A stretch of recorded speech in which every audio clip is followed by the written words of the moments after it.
আমরা আগামীতে নির্বাচনে সব জায়গায় একটা বাক্স দেব, যেখানে জামাত ইসলাম দেবে সেখানে ইসলামী আন্দোলন দেবে না, যেখানে ইসলামী আন্দোলন দেবে সেখানে জামাত ইসলাম দেবে না, যেখানে এনসিপি দেবে সেখানে আমরা দেব না, যেখানে গণ অধিকার দেবে আমরা সেখানে দেব না।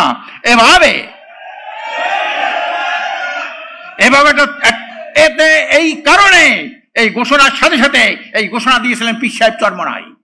উনি পরিষ্কার বলেছে আগামী নির্বাচনে এমন ফলাফল করতে হবে কোন ফ্যাসিস্ট ভারতের তাবেদার দালাল কোন দুর্নীতিবাজ যাতে আপনার ক্ষমতায় আসতে না পারে। আপনি জানেন ইতিমধ্যে প্রমাণ হয়ে গেছে এমন কিছু দল খালি নির্বাচন দাবি করে ক্ষমতায় যাওয়ার জন্য পাগল হয়ে গেছে।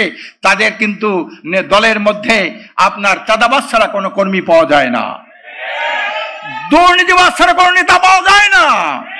এই চাঁদাবাজ দুর্নীতিবাজ সন্ত্রাসীরা আগামীতে ক্ষমতা আসতে না পারে, এই জন্য আমরা দেশপ্রেমিক ইসলাম এবং ইসলামী দলগুলির মধ্যে একটা অটুট আমরা ঐক্য করার আমরা প্রত্যয় ব্যক্ত করছি। আপনারা প্রস্তুত থাকবেন।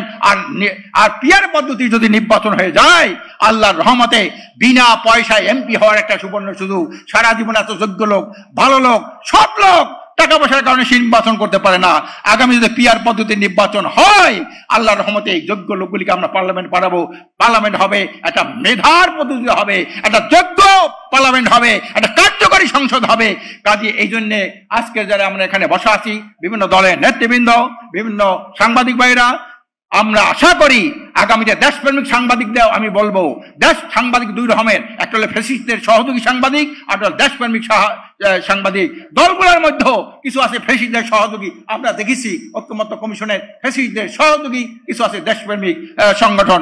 আমরা চাই সকল দেশপ্রেমিক দিনদার ইসলামী সংগঠন, সাংবাদিক এবং বিভিন্ন রাজনৈতিক দলের নেতৃবৃন্দ ঐক্যবদ্ধ হয়ে আমরা আগামীতে একটা সুন্দর একটা কল্যাণ রাষ্ট্র উপহার দেব। তাহলেই কিন্তু শহীদদের আত্মা শান্তি পাবে।